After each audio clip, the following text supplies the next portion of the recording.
Hello, guys, this is your friend, and we are back with a new fanic. And if you enjoy this fanic, then please press the like button and subscribe to my channel for more fanic like this. And now let's start the fanic. In the Hokage Tower, Tsunade was glaring at her worst enemy of all time, and this enemy was every cage's worst enemy, known as aka paperwork. She narrowed her honey brown eyes at the stack of paper that was mentally grinning at her like a Cheshire cat. Her eyebrow twitched, glancing at the other side of the tray where she saw a little pile left as it multiplied into another huge stack. That's it, she shouted, standing up, glaring at the paperwork that was silently laughing, her fist back to slam it on her desk, during which a knock came at the door. It opened to show Tsunade's student Shizune. "Tsunade-sama, is everything okay?" she asked. Before the busty Hokage could reply, all of a sudden a warp hole appeared and both women in the room stopped Tsunade from destroying her desk and the paperwork. With Team 7. Team 7 are currently at the training. Kakashi was sitting aside with his porn book in hand while Sakura was watching Naruto and Sasuke spar. Before they could finish their spar, a warp hole appeared above them and both Naruto, Sasuke, Sakura and Kakashi. This not only happened to them but as well as Team 8, 10 and 9, along with Enko Mitarashi, Yugao, Uruka, Konohamaru, Udon, Moegi and Jiraiya. Elsewhere, a certain Uchiha murderer was out getting dango. That was until the warp hole appeared and him in as well. Unknown void. The warp holes opened up, dropping the said group of people they in as they all fell on a black ground, take place in their surroundings, and notice they are no longer in Konoha. "Where the hell are we?" asked Enko, looking around as everyone wondered the same thing, but they heard a growl and it was coming from Sasuke Uchiha. They turned towards him, seeing his murderous glare at one person they didn't expect to see. And who was this person? Itachi Uchiha. Itachi. He snarled, ready to attack his older brother, who looked impassive as the older Uchiha looked from Sasuke to everyone from Konoha and towards Naruto. "Well, this is most unexpectedly a surprise," he said in his usual monotone, looking back at his younger brother. "Fight me!" Sasuke yelled, walking forward to attack his brother but was restrained by Kakashi. "Sasuke, don't," his mentor said, trying to calm his student. "Why are you here?" he demanded. "I do not know. A warp hole had swallowed me in and was dropped here. I can see the same has happened to the rest of you," he said, looking towards the group. "We are trying to find out where are we," shouted Jiraiya, who frowned, not able to finish his research. Before anyone could speak, they heard another voice. "That would be my doing," said a monotone voice that was in the shadows of the dark room. "Who are you? Show yourself," yelled Tsunade as everyone got in defense stances. The stranger decided to walk out the shadows. He was 5 feet 7, wearing a cloak and hood hiding his identity and features. Behind him was a very tall woman who was 7 feet 4 with long red hair and magenta eyes. Her were way bigger than Tsunade's, as she was wearing a princess knight armor looking. Those who were classified as perverts had to hold their noses from looking at the red-haired woman's. "Greetings, Naruto Uzumaki and Konoha Shinobi," said the hooded figure that had his eyes on Naruto. Who are you and how do you know my name?" Naruto asked, looking at the hooded stranger with everyone else wanting to know the exact same thing. "Allow me to introduce myself. I am Zero Arashi Uchiha, mid-god tasked guardian, keeping records, watcher of the various worlds that appear on my area of the multiverse." "Now the Zero said, with Itachi and Sasuke widening their eyes at the stranger who was an Uchiha, with everyone else looking at him in awe. "This woman right here is my wife Julia," Zero said, glaring at Jiraiya, who was writing in his notebook, flinching at Zero's gaze. Kiba groaned, not believing that redhead MILF was this guy's wife. "You're an Uchiha?" asked Itachi, while Zero nodded and activated his Sharingan under his hood just to show proof that he was indeed a Uchiha. "Yes, I am. I know who all of you are," he said, making everyone gasp at what he said. "And you're a god?" asked Shizune as the hooded Uchiha nodded, shocking everyone. "Half god to be exact. The reason I brought all of you here is to experience and have a chance at reading the events that takes place in my worlds of the Naruverse," Zero said. The group looked shocked by all of this as Tsunade stepped forward and spoke. "What do you mean by Naruverse?" She asked, getting nods from everyone as Naruto himself looked shocked there were worlds of just him. Zero smiled under his hood. Well, to put it this way, it is a small portion of the multiverse solely designed to various worlds that revolve around Naruto Uzumaki and his many incarnations, he explained, with everyone looking from Naruto and back to Zero. Zero-sama, what do you mean by Naruto's incarnations? Spoke Itachi with respect towards this godlike Uchiha. Zero smirked under his hood. Well, in each world there is a version of Naruto that resides. However, all of these worlds are connected in some way, like branches of a tree, for example. Let's say in these worlds Naruto is cage level or at least god level, but to put it bluntly, Naruto is prime or a prodigy. He spoke as the information sinked into everyone's heads as they all looked to Naruto, who was standing there listening to everything with wide eyes. How about I show you the current worlds of Naruto that I own in this area? Zero spoke, snapping his fingers as the room now lightened a bit as 15 globes appeared glowing. The first globe showed Naruto as a woman with black hair, 4 strange tubes on her back and a very long tail with a sharp blade at the end of it, and she looked to be pregnant with 2 black-clad creatures besides her. The second globe showed Naruto in brown robes and armor holding a cylinder that looked to show a blue blade at the end of it. Besides him were armored white men in burnt-colored orange and a red armored man besides him with 8 other brown-cloaked figures. Third showed Naruto living in a clan home with 3 women with pointed ears. The fourth showed Naruto standing by older Hinata Hyuga who had pink hair and 2 white horns mistaken to be Neko ears. Hinata blushed seeing this. Fifth globe showed Naruto standing in between a pregnant female Itachi and angry Hinata Hyuga. Itachi widened his eyes seeing his female counterpart, with Sasuke's eyes were wide like saucers seeing his brother as a woman. Meaning in that world Itachi is his older sister. Sixth globe showing a 8-foot-tall woman holding a small Naruto resting against her mounds. Seventh showed Naruto as a girl again wearing a red trench coat holding foot-long scissors and a surgical mask slitting the mouth of her victim. Eighth showed female Naruto as a beautiful dark elf with the Rinnegan in her eyes. There's no way these could all be Naruto, said Sakura with denial. Oh, I assure you these incarnations are Naruto in my area, Zero said, narrowing his eyes at Sakura who flinched at his glare. How about all of you sit back and relax by watching all of the worlds I own? This is an incredible opportunity to show all of you and to experience Naruto and Naruto in my world, Zero said, snapping his fingers again, making the room look like a movie theater with tons of snacks and food at the table as everyone took their seat grabbing a snack. Zero stepped forward to the first globe. I think you all will love this one. It's called Dawn of the Biju Xenomorph, he said, activating the globe as the wall became a theater-sized TV starting the first globe. Nightfall in Fire Country near Konoha. In the darkest night of Fire Country border, a spaceship had crash-landed as I made an impact into the forest, crashing into trees and rocks. The ship looked a bit damaged as it stayed there in the crater. No one hasn't noticed the ship crashed. Expect to blank Konoha Anbu Nins with root on the masks. What is it? Asked a root Anbu female. I don't know. Should we report this to Danzo-sama? Said a male root Anbu. Yeah, I think Lord Danzo would like to investigate something like this. Let's head back to base and tell him, said the root female Anbu member as her and her partner vanished, heading back to Root HQ. Tsunade, Jiraiya and Kakashi alongside Itachi and the Jonins narrowed their eyes at the root Anbu and the mention of Danzo. So Danzo still had root operated. Didn't Sarutobi-sensei ordered him to shut down the root program? Jiraiya said with a frown as Tsunade herself nodded she didn't like this. Root HQ. So you're saying you see some kind of ship that has crash-landed near Fire Country? It's located near the border, asked Danzo as he stood there with his cane while his root Anbu nodded. Go rally the others, we are going to check it out and see what's on it, said Danzo as they nodded and vanished to go gather any other root Anbu to go with Danzo. Danzo walked off as he held his cane. Walking, he began to say in thought, we must discover this ship before Tsunade sends her Anbu to take a look. Danzo said in thought as he kept walking.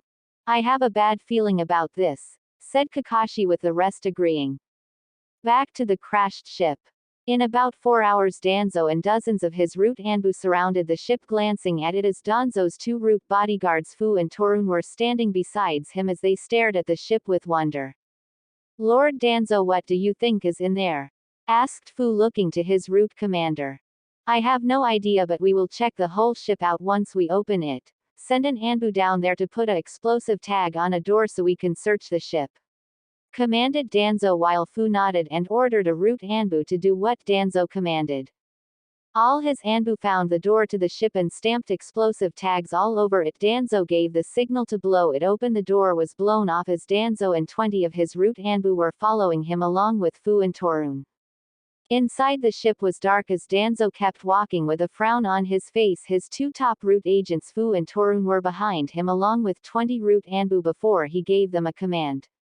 "Fu, come with me. Torun, check anything on this ship. Take a few Anbu with you. We are not sure what is on this vessel, but be prepared," the Warhawk commanded as they nodded. Torun had 10 root Anbu with him while Fu went with Danzo along with 10 root Anbu following them. The group continued to watch as they were eating popcorn watching the scene.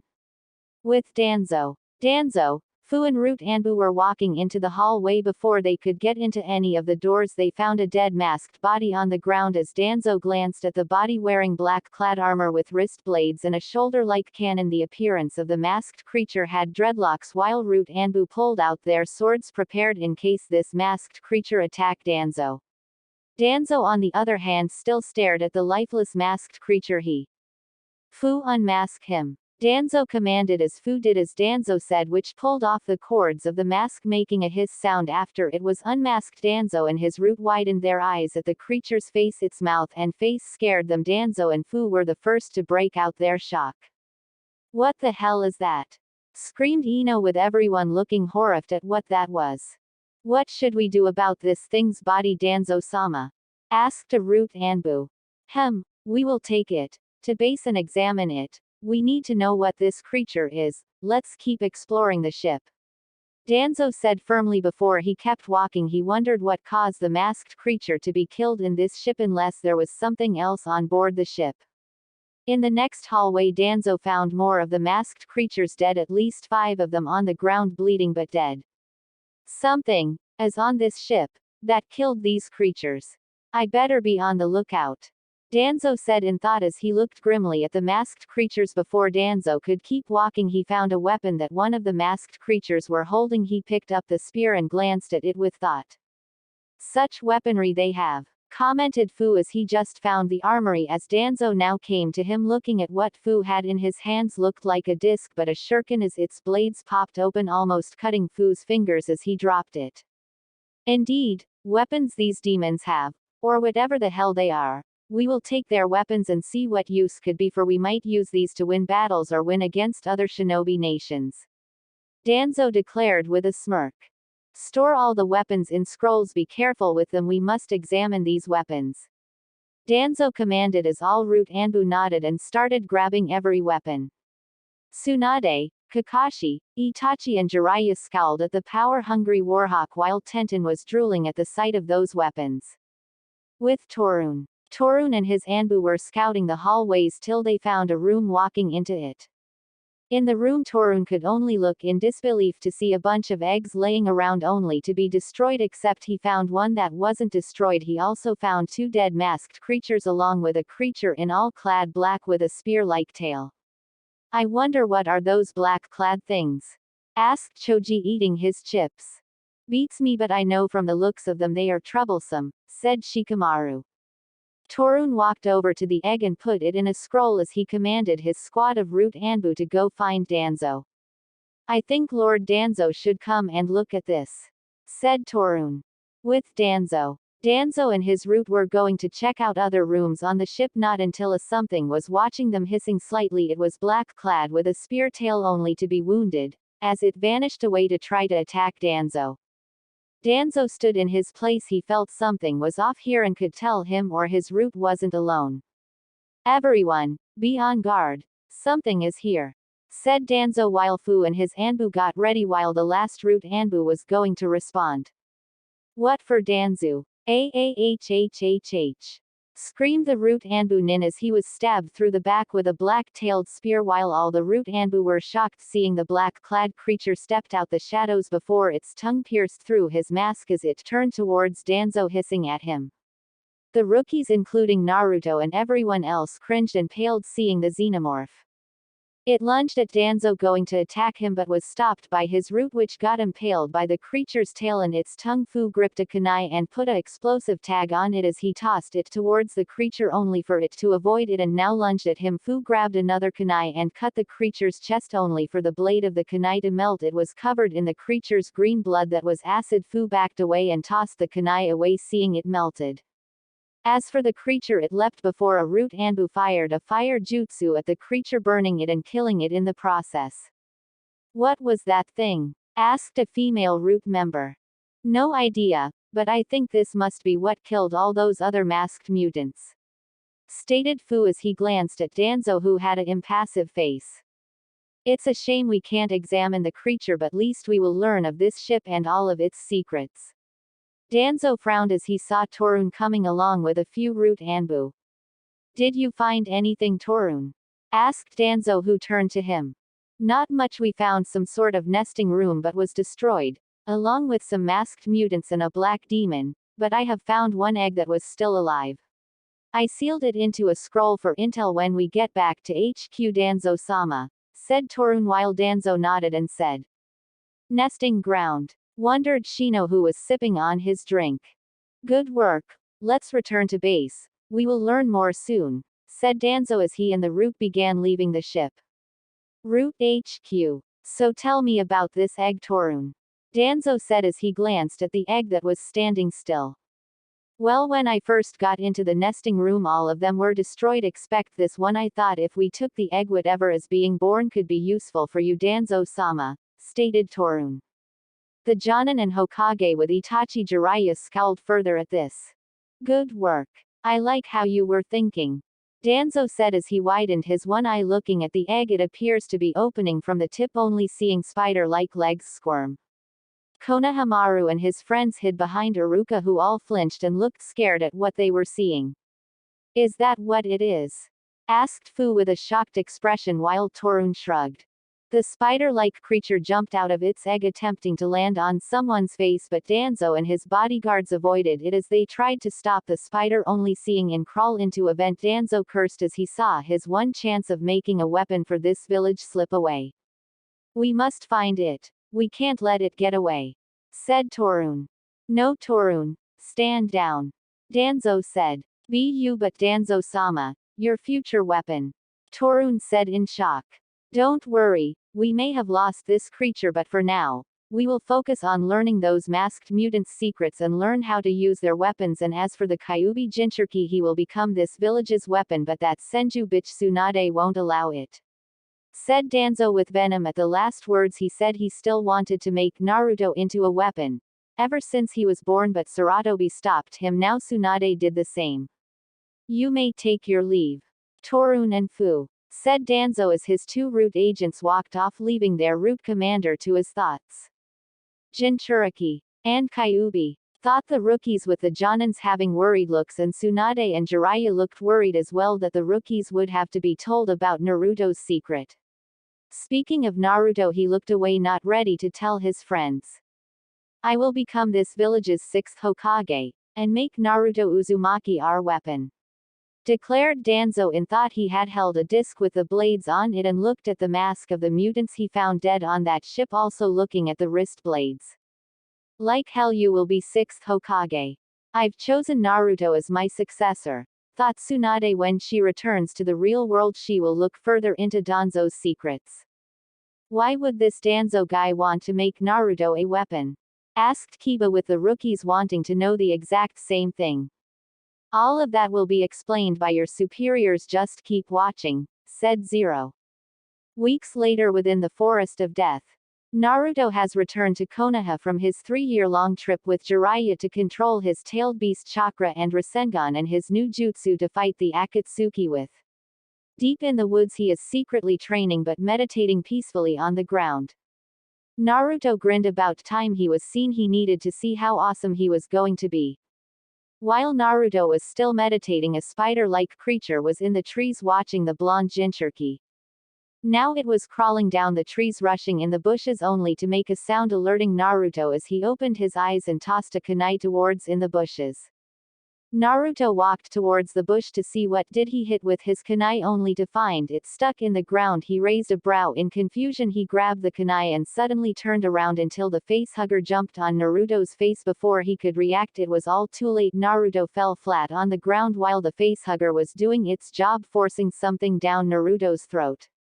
The group had wide eyes, looking shocked and horrified at the scene, seeing the facehugger face rape Naruto.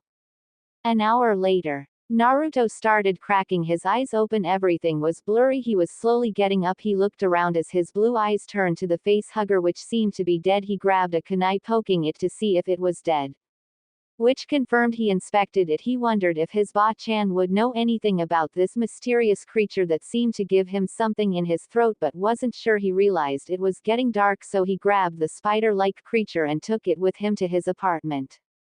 Naruto's apartment. Naruto was cooking himself instant ramen while he glanced at the spider-like creature. I wonder what the hell this thing is. Maybe when it's morning I'll see if Ba-chan knows what this thing is. He placed the dead facehugger in a bag and tied it up. Tsunade had a tick mark formed on her forehead hearing him call her Ba-chan. Naruto now took a shower and put on his toad PJs, getting ready for bed. After he got out the shower, something felt off about him, yet he couldn't put his finger on it. He shrugged and got in bed, dozing off.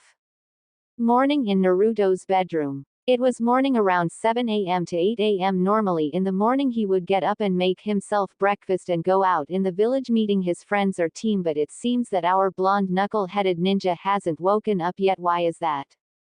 Naruto's bed looks empty but messy at the same time. By his bed there is black fluid or flesh-like substance on the side of it. On the side of his bed by the wall showed a black egg-like cocoon. It glowed with red chakra mixed with black chakra. It kept glowing as the cocoon got a little bigger, growing its size. Huh, where am I? Naruto asked with others shrugging. 3 hours later. The cocoon stopped glowing as you could hear a squelch sound coming from it. A large black sharp blade pierced was sticking out the cocoon, cutting it open while lime green-like substance seeped out the opened cocoon. Black claw-like nails gripped the edges of the opening of the cocoon as a figure was seen struggling to get up out its shell, only to reveal a figure covered in the slime as it wiped its face off, showing that the figure's face had whisker marks on its face and it opened its eyes colored black with black slits. Everyone's eyes were wide as saucers. Seeing who this was, Naruto's jaw dropped. The figure was a tall black-haired young woman with a 16-year-old body. She had a natural curvy and muscular build body with pallid ivory skin as silky and glossy. Her hands bore a set of 2 thumbs with one on either side of her hands, short black claws on each digit that were revealed to be retractable, much like claws of a cat, with each obsidian dagger point being retracted at the moment. Her legs were digitigrade like those of an animal whose feet bore permanently raised heels and lengthened soles that bore 3 retractable black claws as the rest of its digits. Glossy black exoskeletal armor plates decorated her forearms, chest, thighs, back of her neck, and thin strips of the shiny onyx bone-like plates running along edge of her jawline from the joints on either side of her skull down to her chin, ending in a slight, but sharp slope that jutted out her chin. Extending from the base of her spine was a long tail of glossy black flesh and exoskeletal plates, appearing much like an grotesque extension of her spinal column that looked like pure bone with black skin stretched over it, terminating a 7-foot-long curved blade barb, in addition limb being a little longer than her body.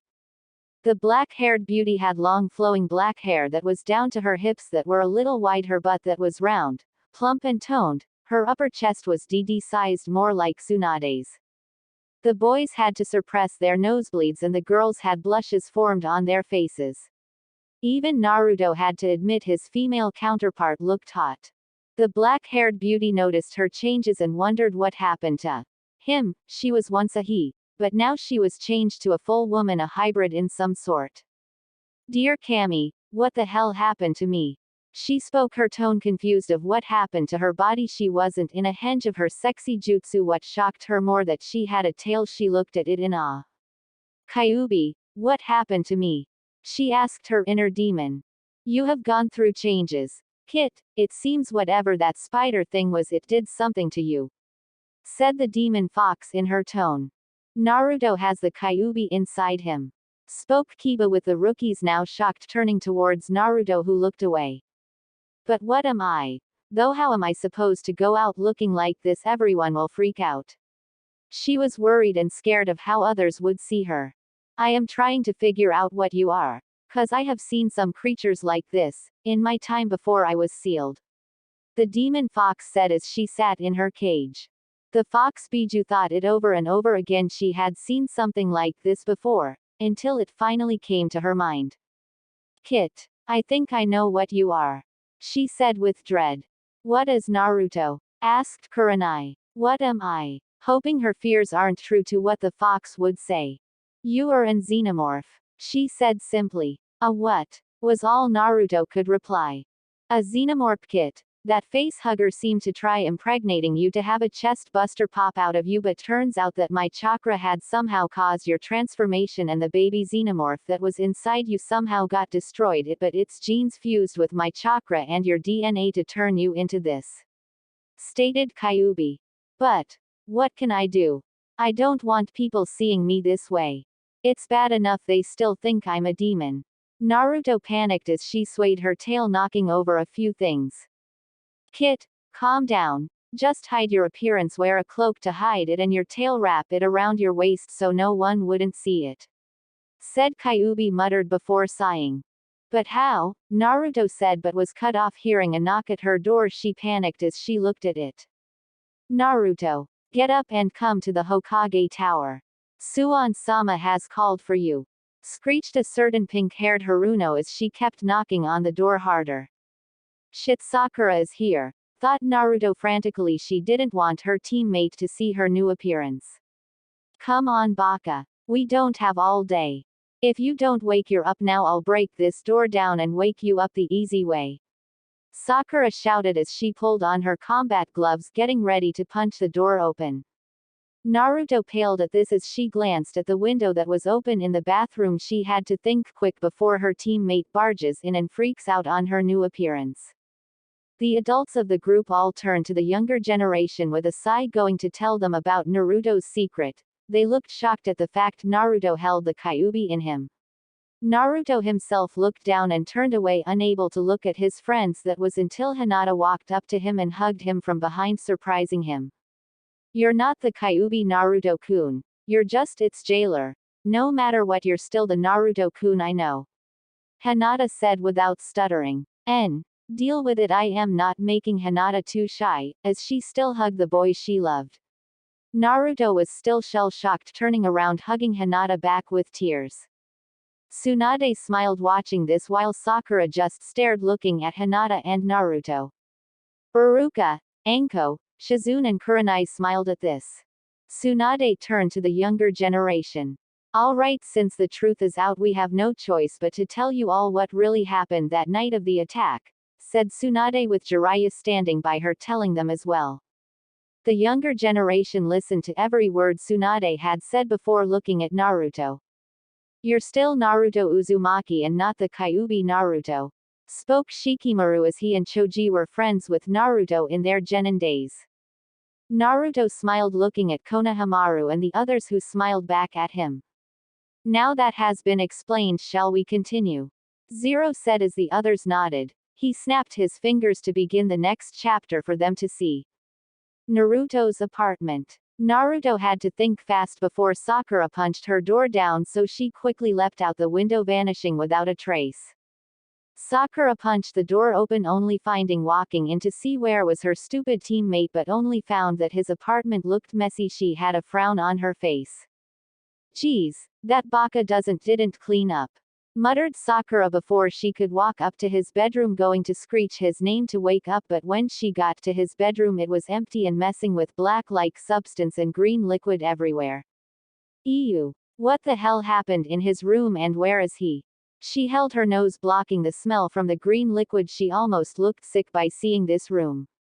Where did he go? He wouldn't leave his room this messy. And what the hell is this stuff?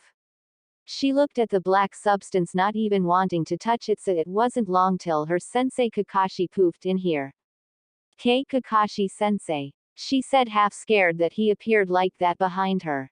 Sorry if I scared you like that, Sakura. Have you seen Naruto? And what happened to his bedroom? Asked the masked Jonin. I do not know, sensei. He's not here. And what is that stuff?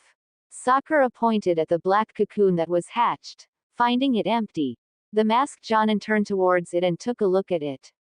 This doesn't look normal. Something tells me this involves Naruto in whatever this stuff is. I think I better tell Hokage-sama to come here and check this stuff out and send a search party for Naruto. Kakashi said in thought as he used summon Pakun, his dog who poofed in smoke. Yes, Kakashi, said Pakun, who looked at Kakashi and Sakura. Pakun, do you smell Naruto's scent in this room? He doesn't appear to be here in his apartment. Asked Kakashi while Sakura watched the dog sniffed around the bedroom, but the scent of Naruto was different. Kakashi, Naruto was in this room, but his scent is different, said the dog while Kakashi frowned and Sakura. Guess the baka doesn't take baths, Sakura said dryly as she walked into the bathroom. I do take baths, yelled Naruto with the others chuckling. No, it's not that. He doesn't smell bad, his scent is really different. Pakun stated while Kakashi thought about it, and wondered what did his dog mean. Something isn't right. Maybe we can call Kiba and see if Akamaru can smell Naruto. Kakashi said, but wasn't long till Sakura walked in with a single lock of black hair in her hands. Kakashi-sensei, I found a hair lock on Naruto's bathroom floor. Do you? It's not Sasuke-kun's hair. Sakura said, still holding the hair lock as Kakashi walked forward to her and grabbed it from her hands. Inspecting the black hair lock, he knew it wasn't Sasuke's, Itachi's or Shizune's hair. Besides, no one in Konoha had black hair like this, only Uchihas had black hair this dark. Itachi and Sasuke frowned seeing this. We need to go to Hokage-sama's tower because we know this isn't Naruto's hair, unless someone came to kidnap him.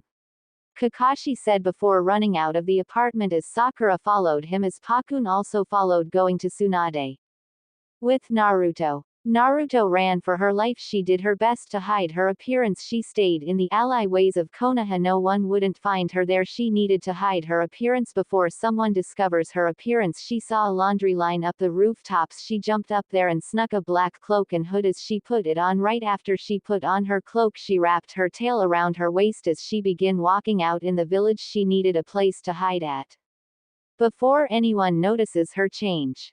I need to hide somewhere else, Naruto thought as her stomach grumbled. She blushed in embarrassment. She wished she could go to Ikiriku's to eat ramen for breakfast, but she's scared that Toichi and Ayame will be scared of Naruto's new appearance. Really, Naruto? Ramen for breakfast? Muttered Ino as Naruto looked sheepish, rubbing the back of his head. What can I do for food? Thought Naruto as she heard a voice rang in her thoughts. Hunt in the forest, the voice said before hissing in her mind.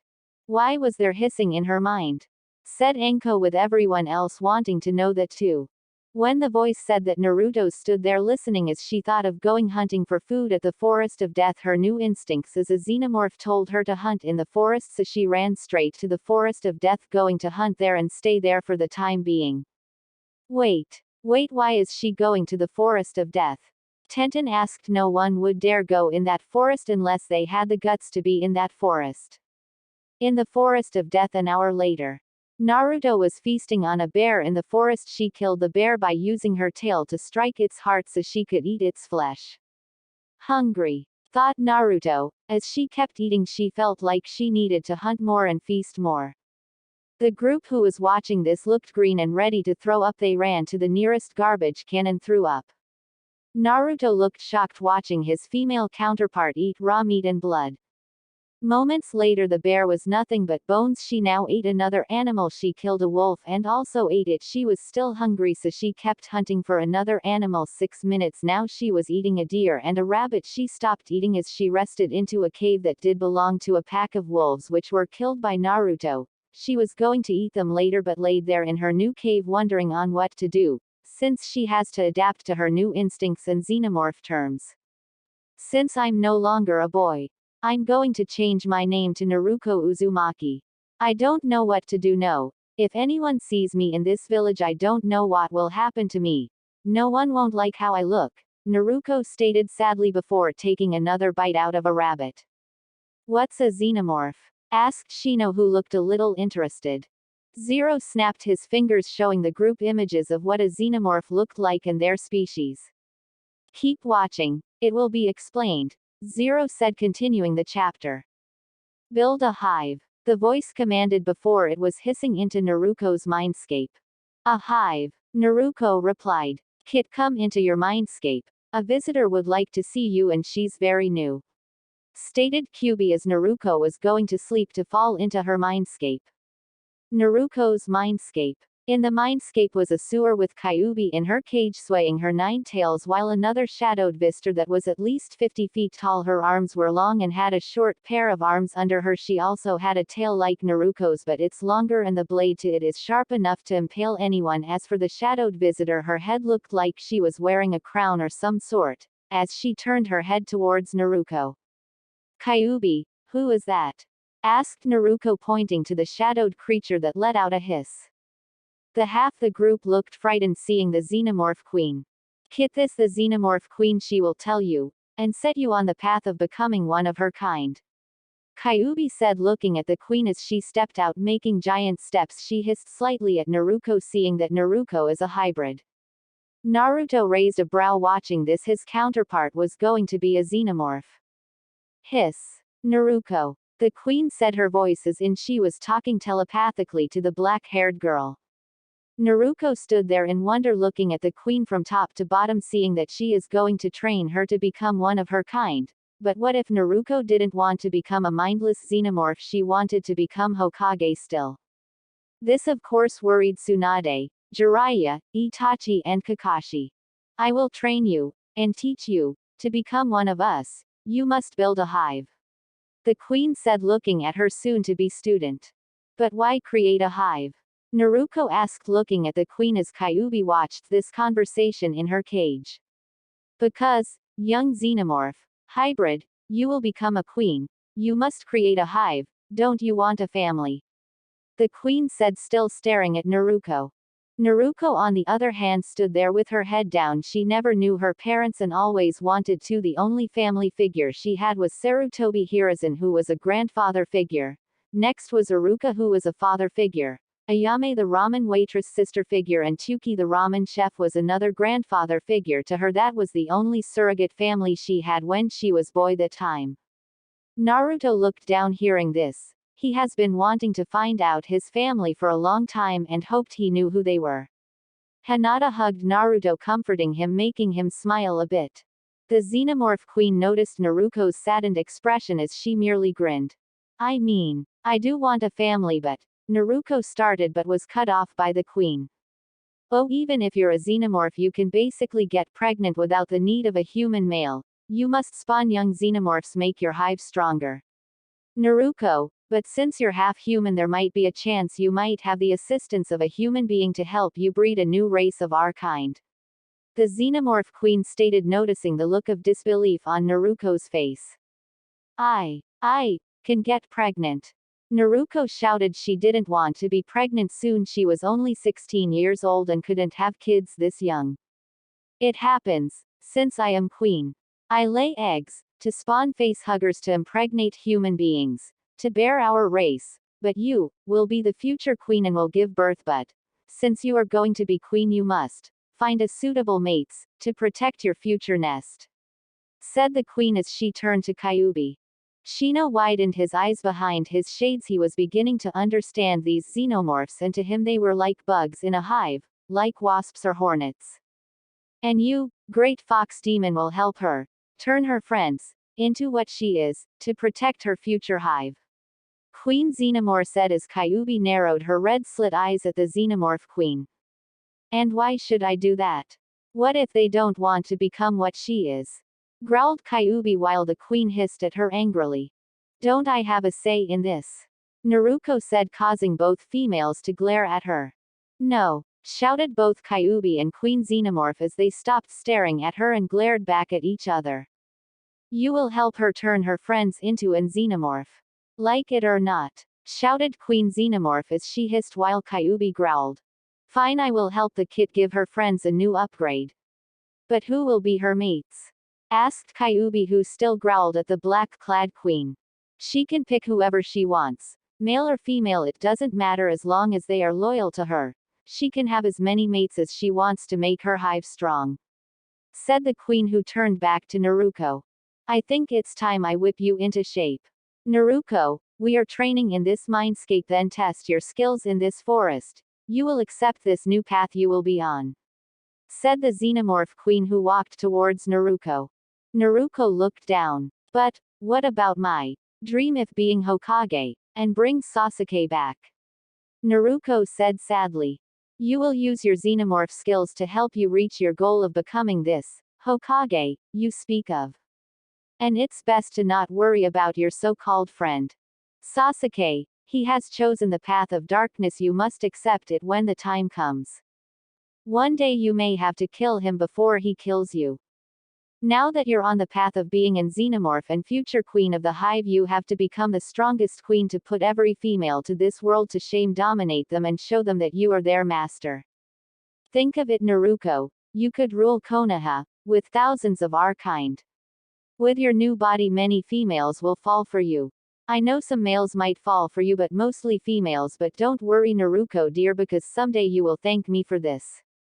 Xenomorph Queen said with a small smile at that thought of Naruto becoming her image with thousands or hundreds of xenomorphs to rule Konoha or all of the shinobi nations. This made the others tense and have worry at the thought of Naruto wanting to rule Konoha. Kakashi, Itachi and Sakura looked worried at the thought of Naruto killing Sasuke. Naruto would never kill Sasuke. Sasuke widened his eyes a little. The Dobi, his rival, kill him? Never.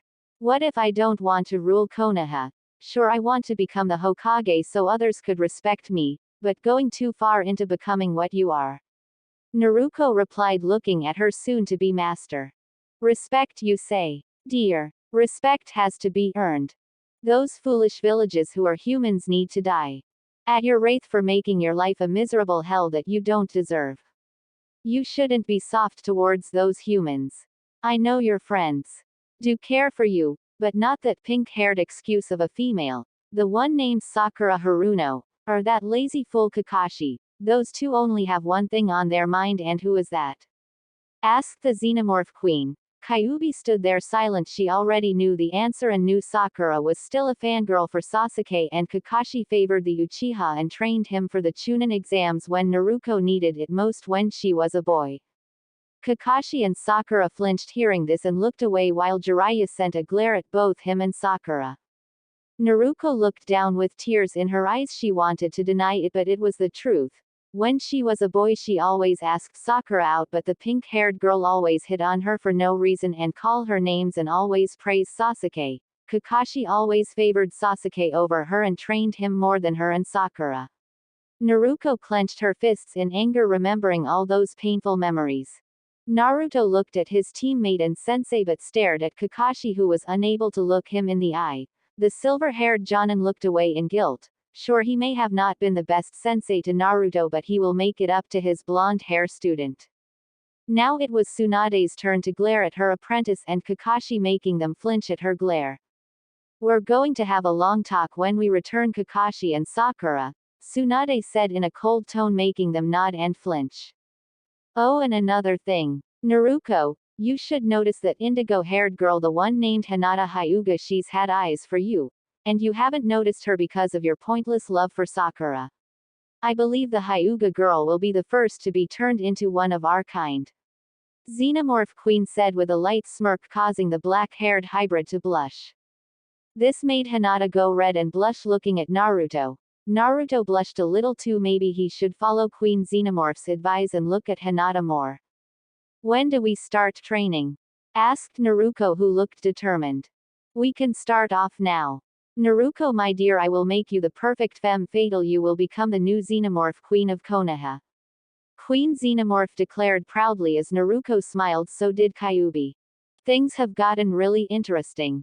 I can't wait to see how this will turn out, said Kyuubi in thought with a fanged grin. Hokage Tower. Naruto is missing, said a shocked Tsunade, who looked at Kakashi and Sakura.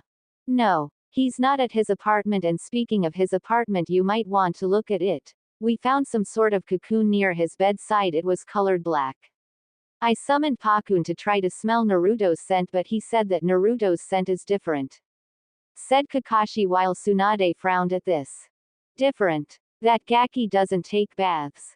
asked Tsunade as the gray-haired Jonin shook his head. "No, Pakun said his scent was different, as if something changed him. And that's not all. Sakura found a lock of black hair in his bathroom. We assumed someone may have kidnapped him," said Kakashi, causing Tsunade's eyes to widen before Kakashi could show her the hair. "You don't think the Akatsuki have come for him?" asked Shizune, who now began talking. "No. We doubled our security to make sure the Akatsuki hasn't snuck in the village. We have to find Naruto. I know he's still in this village." Sakura, Tsunade said as her apprentice looked up at her master. "Yes, Tsunade-sama," replied Sakura. "Gather the rookies and their senseis. We sending you all to a search party for Naruto. I'm going to call Jiraiya as well because something isn't right." Shizune examined this hairlock Kakashi found. "We need to know whose hair it belongs to," Tsunade said as Shizune and Sakura nodded. They both walked out to go do what Tsunade requested. "What is it you need me to do, Tsunade-sama?" asked Kakashi. "Take me to his apartment. I want to see what you saw there, and this cocoon you mentioned," Tsunade said grimly before sipping her sake. They both walked out the office and were heading to Naruto's apartment. "Gaki, where are you, and why did you end up going missing?"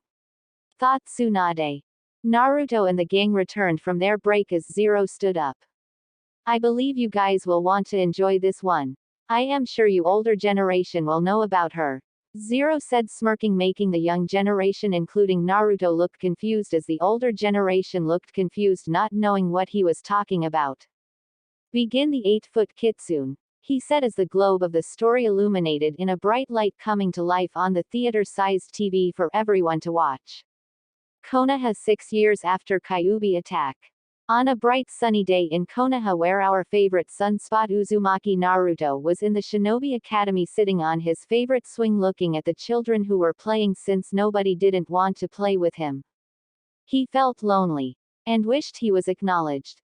He grew tired of keeping on his mask to hide his anger and sadness for all the abuse he has been taking. His life just wasn't fair. He didn't understand why did everyone in this village hate him so much. What did he ever do to deserve this? This made Tsunade and Jiraiya look livid at the stupidity of the villagers. Kakashi looked angry too. Naruto looked away, seeing his younger self on the swing looking lonely. The rookies felt sad looking at this, including Iruka and Konohamaru. Seeing Naruto's pain, Sasuke looked away in guilt. Now he understood Naruto's pain and loneliness. Anko looked at Naruto, seeing both him and her were just alike. They were both outcasts who just wanted to be acknowledged.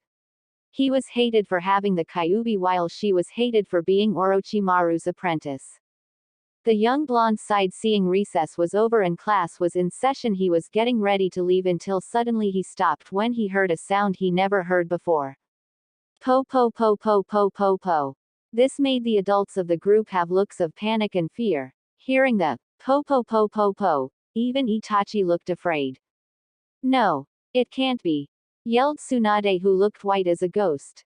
"There's no mistake in it. It's her." Kurenai, who looked scared. The rookies of course looked at their senseis and older adults in confusion, not understanding what they were afraid of. He looked around trying to find the source of that sound. The po po po po sound just kept repeating over and over again in a deep masculine voice. Naruto turned around again and found the source. When he found the source, he noticed a straw hat there on top of the Shinobi Academy wall, but it rather behind the said wall as he looked in confusion. The straw hat moved as if someone was wearing it. The hat stopped at a small gap at the wall. He could see a face peering through. It was a woman's face, though at that. The wall was almost at least 8 feet tall. The rookies all widened their eyes, seeing the tall woman. Is that a woman? No way, a woman can't be that tall, he thought with shock and surprise. Though he looked at her while she looked at him, he missed her creepy smile, and in a split second she walked away. The sound she made disappeared along herself, fading into a distance. Why? Just why? Why is Hachishiku-sama after Naruto of all people? Screamed Shizune, who held her pig tauntaun. Hachishiku-sama, thought the rookies as they kept watching. Naruto, said Iruka as he walked forward trying to get the blonde's attention, but the boy was still spaced out from looking at that tall woman and wondered why she vanished out of thin air. Naruto, yelled Iruka, causing the boy to jump up, turning towards his teacher. Huh, he said. Come on, time for class, everyone is waiting to do today's new lesson. Frowned the Chunin while Naruto looked back at the wall where the straw-hatted woman once was, then turned back to Iruka. Okay, Naruto said blankly while Iruka raised an eyebrow, noticing Naruto's voice tone as he watched the young boy walk to the classroom room as the Chunin followed him. Unaware to them, that tall woman reappeared again, having her eyes locked on Naruto, smiling, then she vanished. Why is she looking at Naruto that way? Asked Kiba with his dog Akamaru nodding. I don't know, how should I know? Shouted Ino. She sure is scary. Squeaked Konohamaru, who hid behind Iruka as Udon and Moegi did the same. Oi, Zero-san, who is she? Asked Naruto, looking at the cloaked Uchiha. He grinned under his hood, looking at the blonde Uzumaki. Hachishiku-sama, I am sure your Ero-senin and Ba-chan tell you who Hachishiku-sama is. He smiled, making Naruto frown. In the classroom, Naruto just sat there spacing out. His thoughts were on that tall woman he just so happened to see today. He wondered, was she from around here or not, and why was she looking at him like that? He tried to focus on his schoolwork but stopped when he heard that sound again. Po po po po po po po po po po po. He turned around looking for her but couldn't see her. He looked back and forth but still didn't see anything. Maybe his mind was playing tricks on him, though he could had swore he heard it, but for a split second the sound had stopped. Naruto, pay attention, shouted Iruka, who got his attention. Sorry, Iruka-sensei thought I was seeing or hearing things. The blonde said while Iruka looked confused, raising an eyebrow. Just focus on your work, he said, with the blonde not looking so sure but shrugged and went back to work. An hour later, the Shinobi Academy dismissed everyone who was now going home. However, for Naruto, he went a different direction, to his apartment that the Sandaime given him in the alleyway. Well, I guess I could stop at Ichiraku's and have some ramen since Gigi gave me money to pay, he said with a light smile at the thought of going to get some ramen. He walked down in the alleyway without a care in the world, though he was unaware of the tall woman appearing again, and followed the blonde. From the entrance of the Shinobi Academy there was Hinata, who was watching her crush go on his way to the alleyway. Before she could go home, she saw something very weird. She saw some sort of tall woman wearing a straw hat and a white dress with big going to the same direction Naruto was going. She looked surprised and confused, though part of her wanted to find out what was this woman doing following her crush, so she went to pursue the tall woman and her crush. Half the boys who were here blushed looking at Hachishiku-sama's. Jiraiya almost wanted to pull out his notepad and write research about the 8-foot MILF, but felt scared for some reason. Who is she? And why is she after Naruto? Asked Sakura. Tsunade took a deep breath, going to explain to rookies about Hachishiku-sama. That tall woman is named Hachishiku-sama. She is known to be the 8-foot tall woman. She targets after children. Tsunade explained, making everyone looking scared. Hard to believe that Hachishiku-sama is after Naruto, muttered Kakashi. What does she do to children? Wondered Hinata, wanting to know. What she does to children is unknown, but we know for a fact she kills them. Tsunade continued. For what reason? Such a unyouthful thing, yelled Lee. Her reasons are unknown. We don't know her full intentions and why she targets children, Jiraiya said, now speaking. Does Hachishiku-sama exist? Asked Neji. In a way, yes, but she was only seen in the era of the Sage of the Six Paths' Second and Third Shinobi War. That was the last time she was seen. But years after the Kyuubi attack, I heard a rumor that Hachishiku-sama was sealed away by powerful monks, said Jiraiya, making everyone look relieved. Why wasn't she mentioned in the Konoha history books? Asked Shikamaru. Because the Council and Shinobi Council decided to erase history and records of Hachishiku-sama. We couldn't risk having children feel terrified of Hachishiku-sama. She's just a urban legend that needed to be imprisoned, Jiraiya again said, making everyone look convinced while Naruto stood there wondering what did Hachishika-sama want with his counterpart. So this 8-foot-tall woman is just a myth, said Sasuke as Jiraiya and Itachi nodded. Before they could say anything else, they heard clapping as everyone turned to the source of who was clapping. It was Zero Arashi Uchiha clapping and smiling under his hood. Well said. I am very impressed that you've done your homework, but I believe you're wrong about her being sealed away, Zero said, making everyone tense and look at him. What are you talking about? She is, shouted Jiraiya with everyone agreeing. Oh, I wouldn't say that. Zero grinned. Po po po po po po po po po po. This made everyone feel a chill up their spines as they turned around, slowly looking at a very tall woman who was 8 feet tall, wearing a white morning dress and sun hat. Oh my Kami, it's her! Screamed Sakura and Ino. I didn't crash your party, did I? Hachishika-sama said in her gentle voice, looking over at Naruto and winked at him before vanishing away. Don't be a stranger, Hachishika-sama, shouted Zero with everyone turning their wide eyes at him. How is she here? Asked Tsunade, glaring at him. Can't spoil the surprise now, can't I, Tsunade-chan? Smirked Zero, watching her grumble at him. Now that's taken care of, let me show you something much more interesting, Zero said, giving Itachi Uchiha a grin that didn't mean anything good. Zero Arashi Uchiha was sitting by his desk as he touched the next globe, smiling a ear-to-ear smile under his cloaked hood before turning his attention at the cast of Naruto who were waiting for the next world. He grinned after seeing the votes. His readers suggested that the cast of Naruto should read one of his popular fics. He smiled as the globe illuminated in a bright light, coming to life on the theater-sized TV for the cast to watch as they sat back and was holding their snacks and beverages. I wonder what world will Zero-san will show, said Neji as Meni was looking at the screen. 15 years later in Fire Country. On the night of the Kyuubi attack was a priest shrine temple that held lots of treasures, historical data, scrolls, you name it. On that fateful night, earthquakes were rumbling from Konoha, the Leaf Village, to the capital of Fire Country. The Kyuubi was attacking the Leaf Village as its shinobi were trying to defend it. Inside the temple, various objects were shaking due to the earthquakes as some stuff fell off shelves like pots, vases and small statues. The temple was looking a mess as paintings fell down with scrolls falling off the bookcase.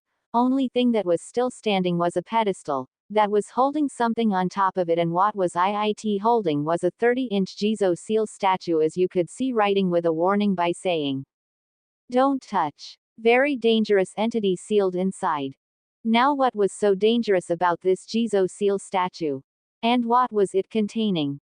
Tsunade, Itachi, Kakashi and Jiraiya widened their eyes at the Jizo seal. They were hoping and praying that it wasn't her.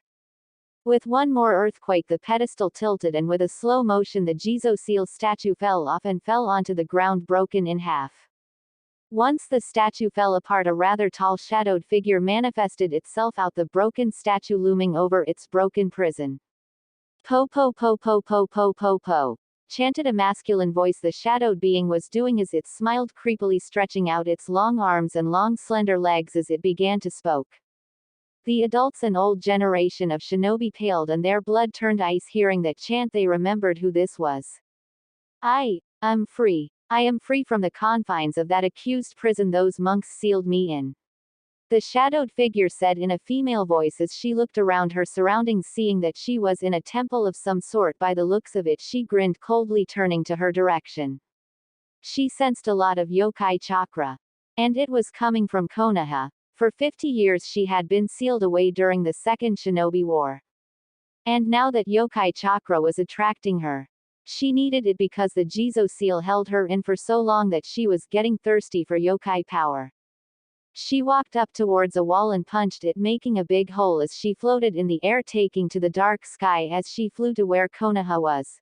Her dark blue eyes saw a giant fox destroying a village. She grinned, sensing its anger, its rage, its magnificent amount of yokai chakra. She was on her way to that giant fox and tried to absorb some of its chakra to replenish her stamina and power. No, it can't be her again, said Tsunade with Shizune shivering.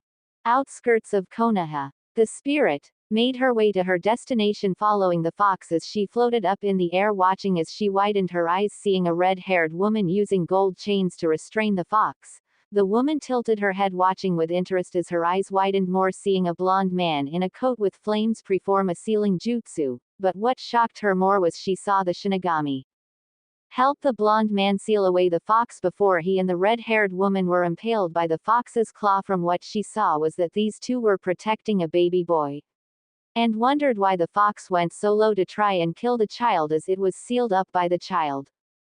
They group's blood turned ice when they saw the Shinigami, but their shock increased when they saw the Yondaime Hokage and a red-haired woman, then saw a baby.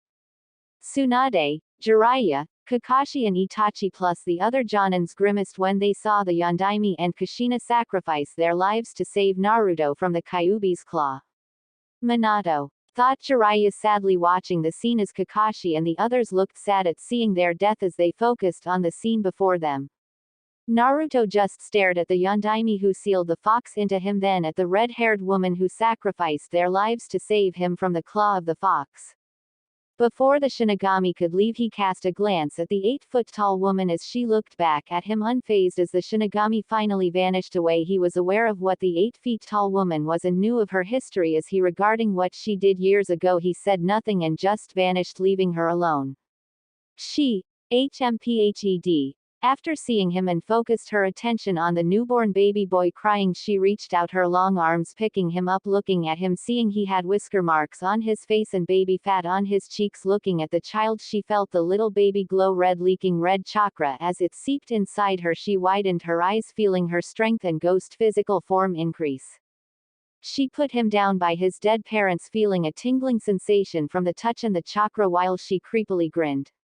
"You will do, Naruto Uzumaki." She spoke gently as she reached her arms out to grab him, only to stop hearing voices and someone coming. She hid in the bushes. Now that made everyone go tense. What did the 8-foot-tall woman want with Naruto? She saw an old man in battle armor with 2-leaf shinobi as she saw the old man pick up Naruto, coming to Kushina Uzumaki, who was half alive. That didn't go unnoticed by the 8-foot-tall woman. She listened to Kushina saying that her son's name was Naruto Uzumaki towards the sandame as the 8-foot-tall woman watched, seeing him and the shinobi carry Naruto and the dead bodies of Kushina Uzumaki and Minato Namikaze. Wait a minute, did Naruto hear right? Did the redhead woman named Kushina Uzumaki was his mother? He focused on the scene as he just put 2 and 2 together. All the color drained from his face, unable to accept the burning truth. The Yondaime was his father. He wasn't the only one. Shikamaru, Neji and Shino put 2 and 2 together too, widening their eyes in shock at what they have seen. Jiraiya, Tsunade and Kakashi flinched. They felt worried. Naruto wasn't ready to know about his family yet. Jiraiya cursed as he looked over at the smirking Zero Arashi Uchiha, who was sitting in his desk watching the show. 12 years. In 12 years, I will be back for you, Naruto-kun. It's time I adjust to this new era, and see what has changed during my imprisonment, and maybe I could learn a few things, like jutsu, and much more. He will be an exception. As for the other children, they will be dead to me, she said before floating up in the sky. The Hachishiku-sama is back, elemental nations. Hachishiku-sama said before vanishing away, not to be seen. Everyone froze and dared not to move as they heard that declaration. Hachishiku-sama was in this world. The group turned to Zero, who was still smiling before looking at the theater-sized TV. Time skip 12 years later. In Fire Country motel room was a blonde boy in a orange jumpsuit who was grumbling and frowning, looking annoyed. Of course that perverted sage would leave me here instead of training me. But he's so busy doing his research. What's the point in going on this 3-year training trip if he's going to be doing this? Said Naruto, looking annoyed at the fact his sensei Jiraiya of the Sannin was probably peeping in bathhouses or at hot springs, peeping at women when he should be training him some super cool new jutsu, since his other sensei Kakashi never taught him much but teamwork and tree climbing, while Sasuke learned more than he did. Envious of Sasuke, Naruto was he, though he was glad that he left the village. He hated seeing those glares and all those mobs who tried killing him when he was younger. Jiraiya was about to defend his research, but that died when he saw Tsunade's glare. Kakashi looked away, as did Sasuke. Kakashi didn't want Naruto to think that he favors Sasuke over him, it's just that he couldn't train Naruto. Sasuke needed more training and to be watched due to Orochimaru trying to influence him, and that he was going up against Gaara. Kakashi promised he would make it up to Naruto somehow. The orange-clad genin laid on the bed sighing in frustration as a knock appeared on the door. He instantly got up looking irritated. So you got caught, didn't you? I knew it, now come on and train me. Pervy sage. Naruto exclaimed as the door was knocked harder. Come open the door, Naruto. I lost my key. Spoke Jiraiya, making the blonde frown deeper, having a annoyed look. All right, enough with the knocking. Naruto said, walking to the door, opening it only to widen his eyes in shock. He froze. He was expecting Jiraiya, but not expecting to see a 8-foot-tall woman wearing a white morning dress and a big white sun hat looking at him with a gentle expression, but he also stared at her big, that's so huge and fully developed, much larger than Tsunade's. She had long black hair reaching to her curvy hips. He rubbed his eyes, hoping he wasn't seeing things or was in a genjutsu. Those who were watching couldn't believe what they were seeing. Hachishiku-sama was after Naruto. Kiba was drooling at the sight of Hachishiku-sama, as all the other boys, even Naruto, had blushes on their faces.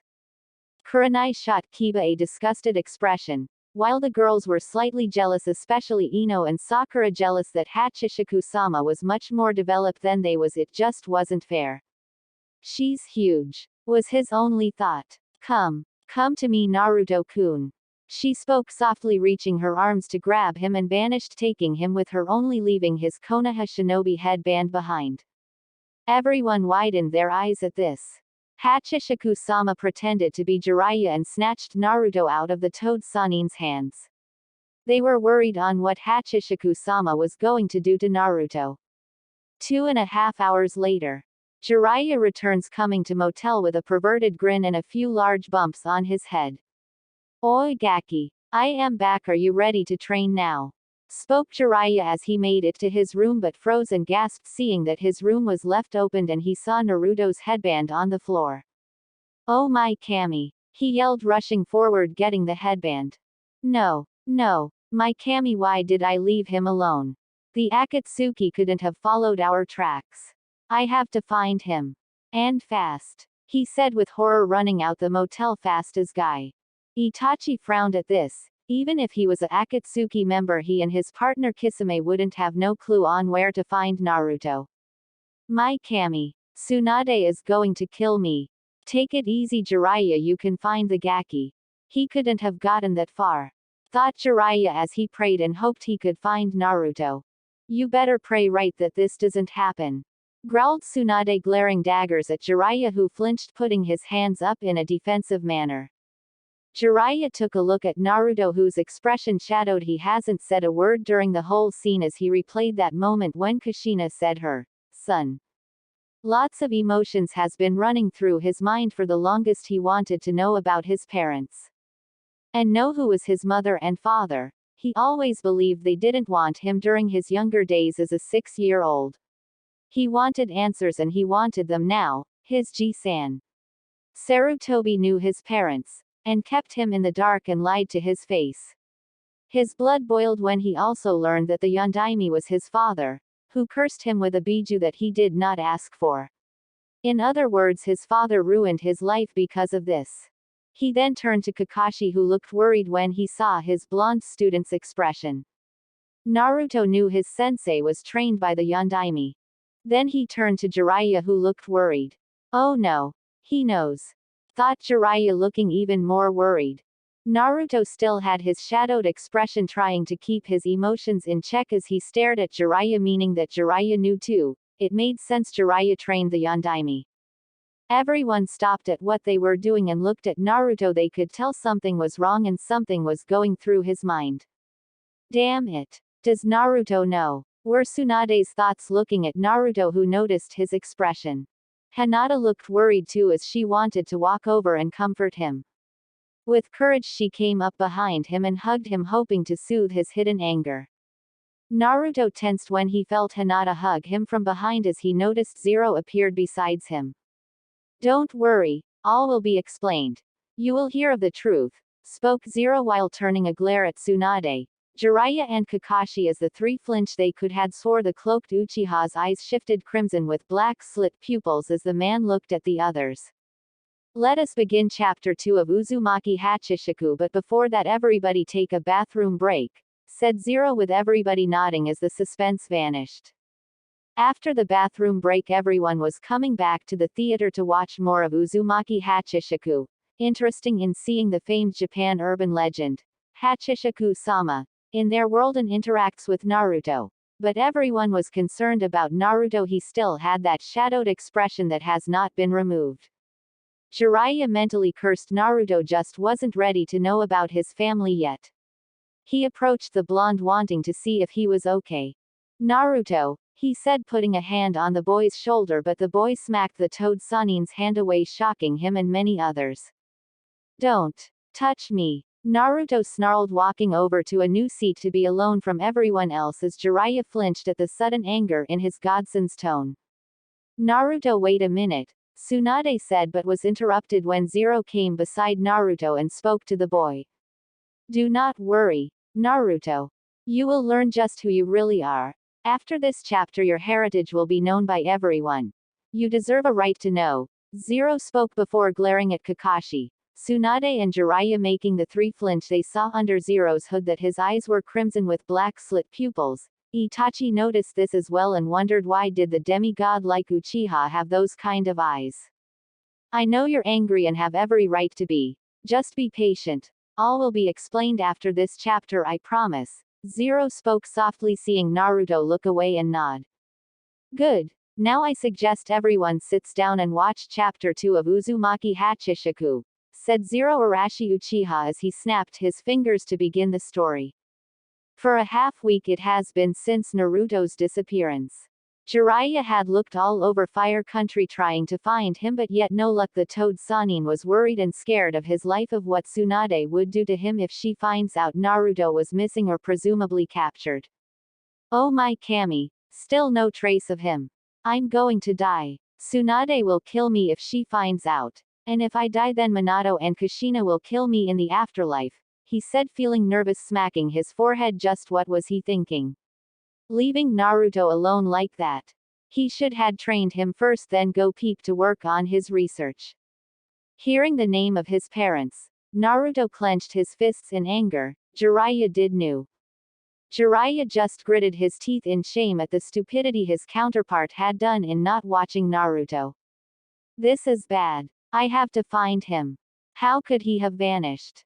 He thought, walking into a building to ask anyone have they seen Naruto. Before he could ask the clerk, he looked over at a wall, seeing something that caught his attention.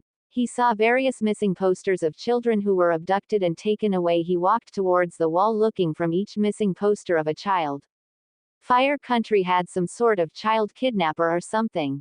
Because if that was the case, then what is this? Jiraiya asked as the clerk turned to his attention, looking sadly at the wall full of missing children.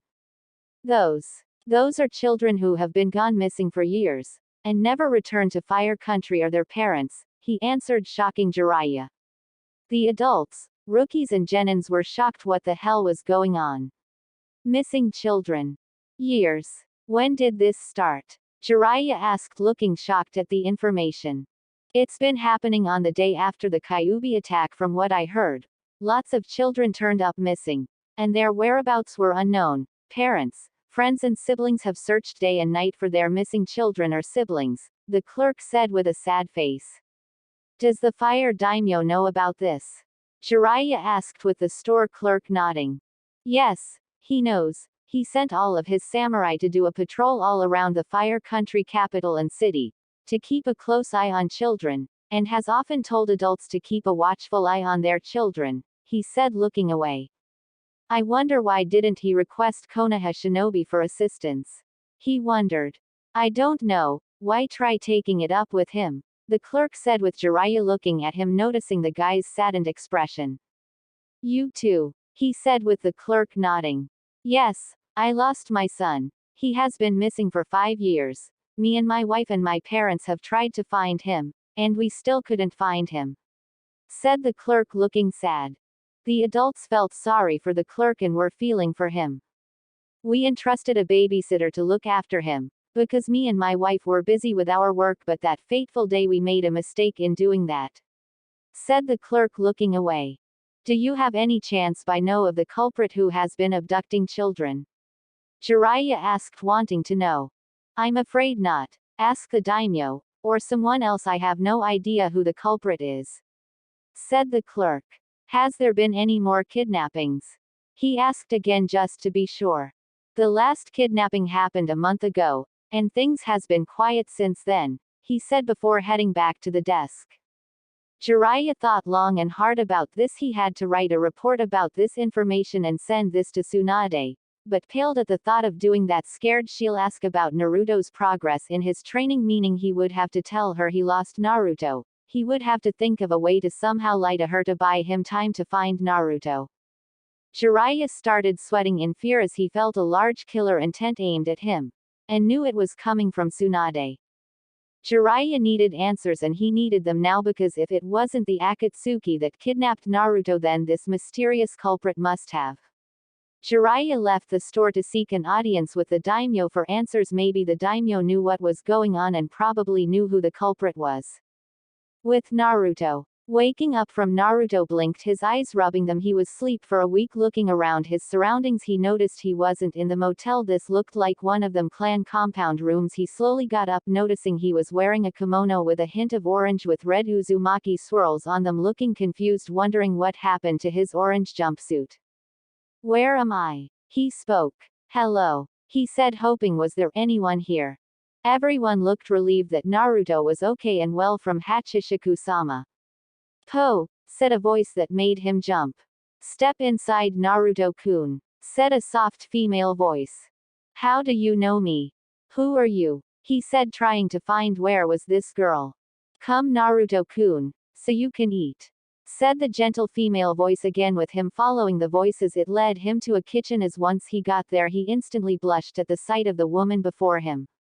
This was the same woman that took him away out of the motel. He was so stunned at her beauty, seeing her beautiful gentle face staring into her dark blue eyes, looking down at the very white dress she was wearing, as were big as Tsunade's.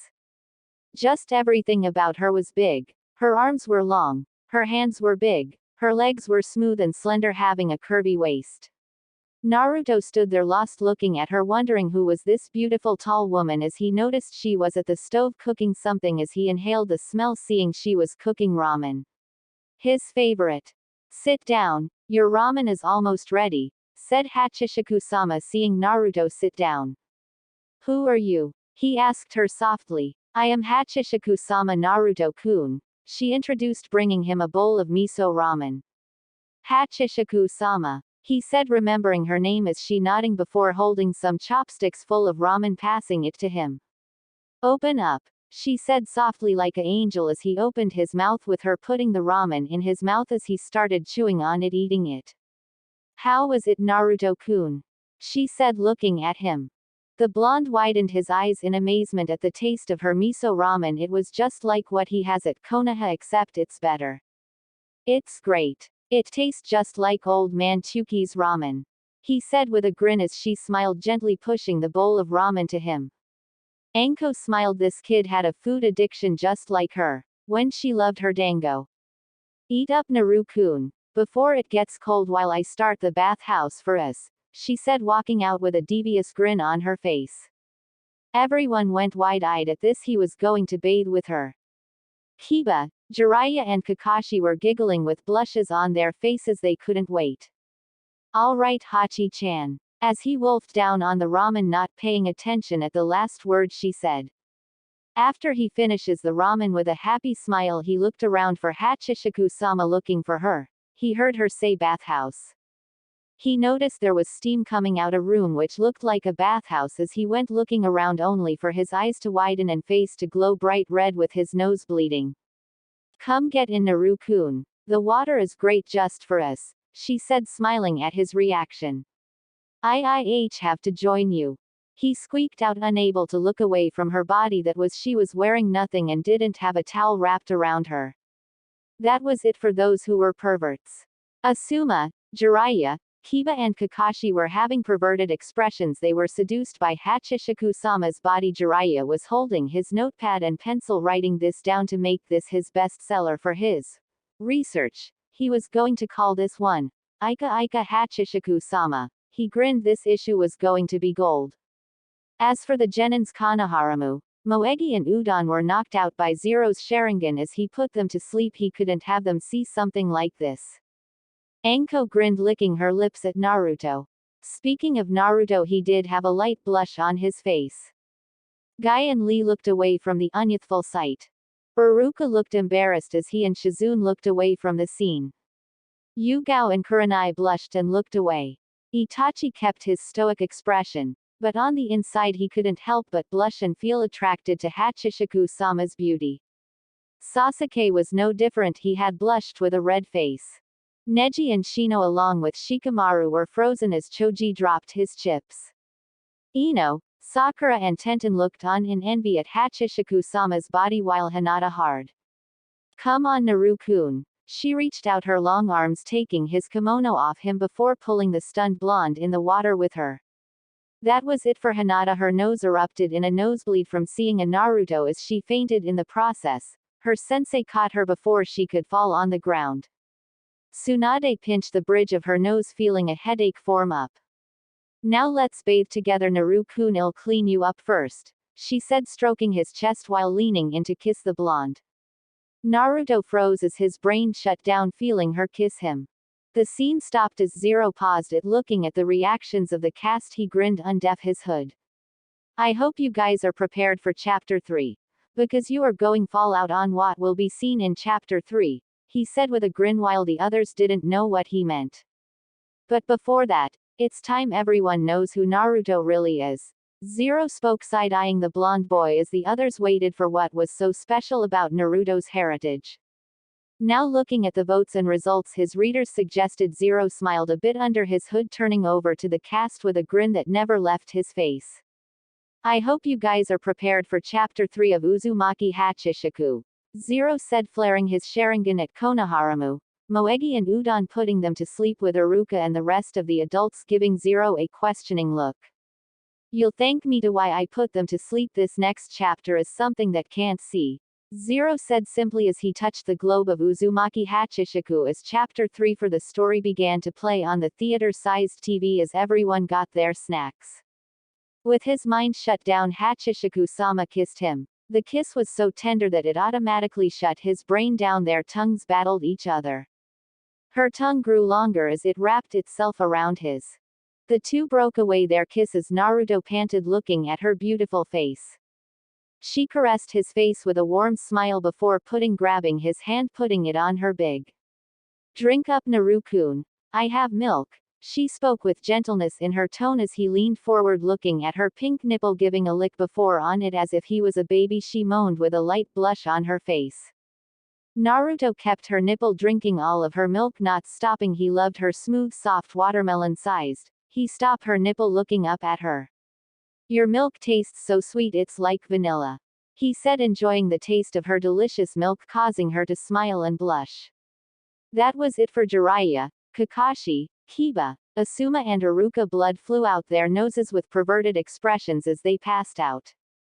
Choji didn't bother eating any more snacks as he just froze watching. Shikamaru, Shino and Neji were the only three who looked calm, but they had slight blushes on their faces, as did Rock Lee, but Might Guy shielded his eyes as the older man closed his eyes as well, unable to look at the unyouthfulness. Sasuke and Itachi, on the other hand, were blushing too but kept their calm expressions, suppressing their nosebleeds. The girls had massive blushes on their face. Watching, Kurenai quickly shielded Hinata's eyes, but little did her sensei knew she had her Byukugan activated. "You may drink whenever you like, Naru-kun. Now it's my turn to taste your milk," she spoke, stroking his member, making it hard, causing him to groan and look away. Now blood was leaking out of Hinata's nose as she watched from her Byukugan. "Why is she touching my? It feels good the way she's touching me," thought Naruto, looking at her, leaning her head down to wrap her long tongue around his, licking it up and down from the tip to the base, then around his balls, making him moan as she put her mouth over his on it, twirling her tongue around the, making him moan and grunt. She was his a little faster, bobbing her head faster as she swallowed him whole, wrapping her long tongue around his as a burning sensation grew. Naruto gasped, feeling something weird happening to his as she took her mouth off his, seeing it was now growing a few inches longer, widening his eyes in shock at the sight of his now fully developed as he felt her hand around it, stroking him, making him moan in pleasure and grunt. That was it for Hinata. More blood erupted from her nose as she passed out, shocking her sensei. Hinata! Kurenai shouted in concern, looking at Hinata's beet red face with a perverted smile. Anko grinned and licked her lips seductively at current Naruto, who was already nose bleeding and looked frozen. Sakura, Ino and Tenten has blushes on their faces, staring at a Naruto with a Hachishiku-sama. Yugao was glad she was wearing her mask so no one wouldn't see her blush and perverted smile. Tsunade, however, looked pissed. At the scene, Hachishiku-sama forced herself on Naruto and took advantage of him. She stole his virginity and ruined his innocence. Now he'll be a pervert like her teammate. But for some reason she felt a slight blush on her face too, trying to not look at the scene with Naruto. Her apprentice Shizune fainted with a blush on her face. She slowly began to lick up and down on his new grown, hearing moans from her soon-to-be lover as she engulfed with her mouth him hard as she herself moaned. Her was leaking, seeing she was getting wet from doing this. "Ah, I feel something coming out," he moaned as she kept him off. That was until he moaned much louder as he released his sperm in her mouth that made her cheeks bloat. He came so much that she swallowed every last drop of it before removing her mouth off his. "Oh, Kami," he moaned, not believing this. His virginity was being taken away. "Your taste good, Naru-kun. Now that I made you feel good, it's your turn to make me feel good." She spoke in her usual gentle tone as she laid down, spreading her legs as she spread her open for him to see. "Put your inside me, Naru-kun," she said, smiling at him as he got up and walked towards her laid out form, looking at her, blushing as his stiffened more at the sight of it as he slowly inserted his in her, making her moan loud. Are you okay? Am I hurting you?" he said out of concern as he saw her wince and shake her head. "And no, you're not hurting me." She grit her teeth, feeling his slowly inside her, stretching her out. Naruto still remained frozen with blood leaking out his nose and a blush on his face. He couldn't help but find Hachishiku-sama so damn attractive. He felt his pants tighten as he quickly hid it with his hands. Anko caught him though as her grin grew wider. "Hachi-chan, you're tight," he yelled out, feeling her tightened around his as he started thrusting his hips forward into her, making her moan. With every thrust, Hachishiku-sama let out a He could tell she was liking this. He himself was enjoying this. It felt good to him. "More, Naru-kun. More," she moaned out with a blush as he grasped her hips, pounding into her, making her moan loud. She could feel her womb being impaled by his.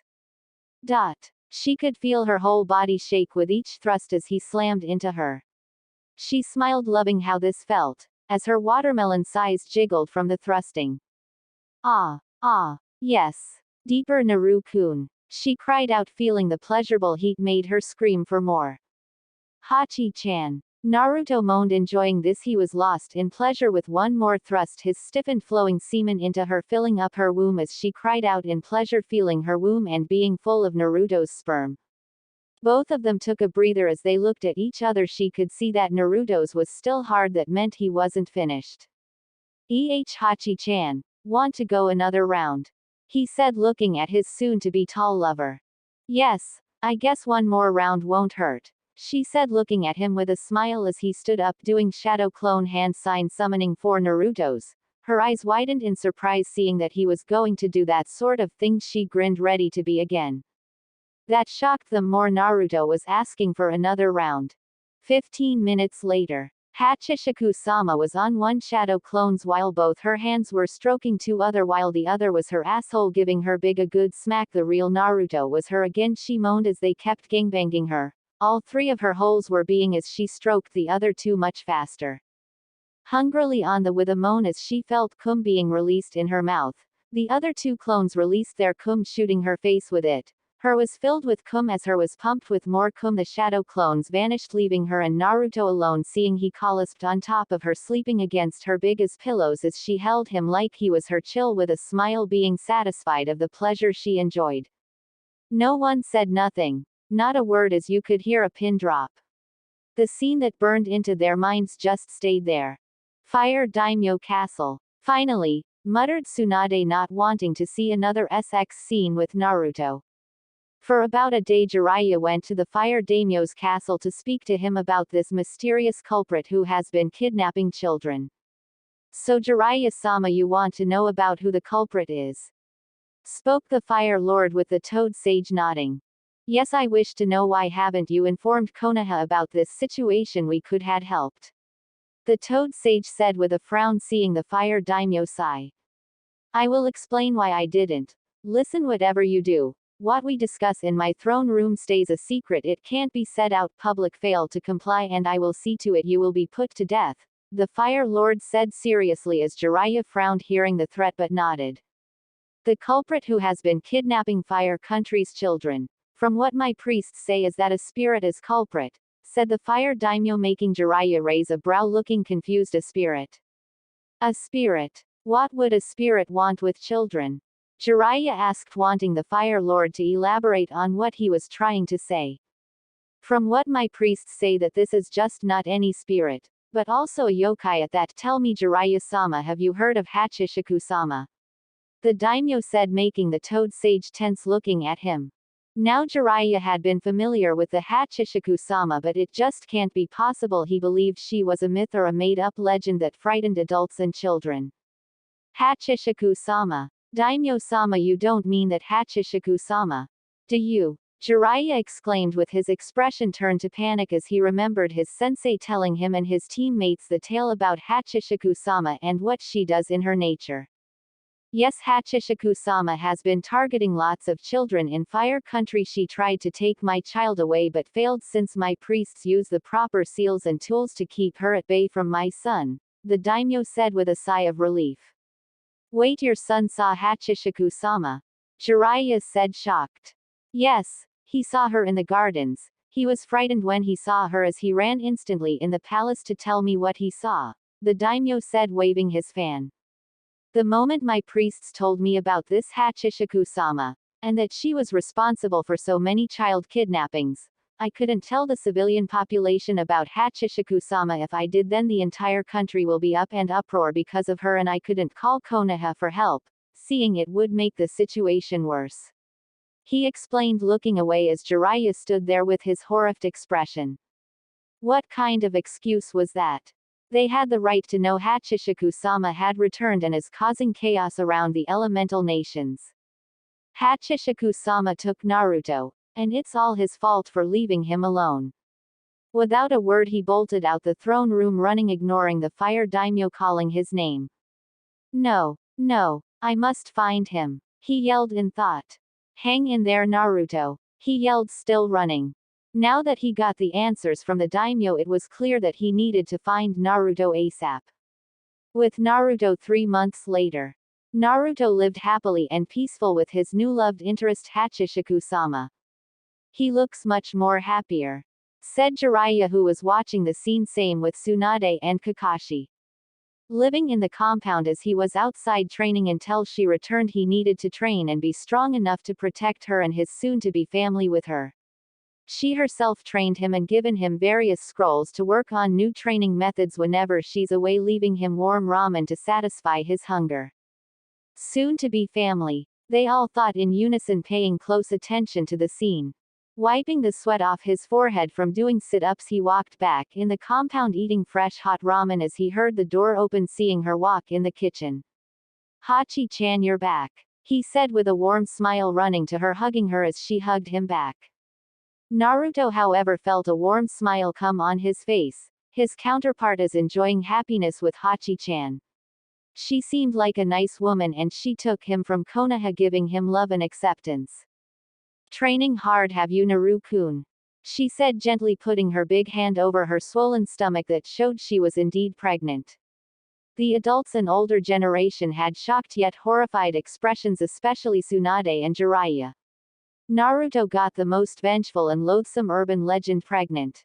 Hinata woke back up and saw the 8-foot-tall woman now pregnant with Naruto's children. Yes, I missed you, he exclaimed with her, giggling. Well, now that I am back, go get in the bath. I'll join you when I finish cooking dinner. She spoke, warming, seeing him nod, running off as she smiled, rubbing her pregnant belly happily. She has never been so happy before. She was going to make sure that no one takes away her Naruto-kun, and that she was going to make him forget all about going back to Konoha, the place that abused him and never showed him no love and acceptance. She was going to keep him here, making love to her, bear his children, and making his life happy. Wait, what? Everyone thought except Naruto. Tsunade, Jiraiya, Kakashi and everyone else had red flags raised up their heads. Hachishiku-sama was going to make Naruto forget all about Konoha and them. Everyone looked at Naruto in concern, who looked a bit relieved that Hachishiku-sama was willing to make his life happier and make a family with her. Zero, who was watching this, smiled a bit at Naruto as he spoke. Well then, let's proceed to chapter 4 of the story, and we got some guests coming, he said, catching everyone's attention. Guests? Asked Naruto with Zero nodding. Of course Naruto, I'm sure you'll recognize them, Zero said, smiling. Alright you guys, you can come see the show, he shouted out. Everyone looked around, wondering who was he referring to, as a chill went down their spine when they heard a familiar chant. Po po po po po po po po. Hachishiku-sama returned, shocking everyone. Hachishiku-sama, they all yelled. The 8-foot ghost smiled as she sat near Naruto with an affectionate smile. The next thing they heard was croaking sounds as they turned to the source and saw a girl with pale skin and a white dress like Hachishiku-sama. Another girl came out the shadows wearing a beige trench coat and surgical procedure mask, holding scissors. The last girl came out the theater-sized TV, shocking the hell out of everyone. They screamed seeing these girls appear, except Naruto, who stared at the 3 girls, and Hachishiku-sama, he felt a link towards them for some reason, as if he already knew who they are. Who the hell are they? Screeched Sakura, with Ino hiding behind her. You're my. Naruto started, with Hachishiku-sama smiling. Yes, Naru-kun, they are your kids, she said, with everyone's jaw dropping. What? Everyone screamed. Hello, father, said Teiko, Sadako and Kayako in unison.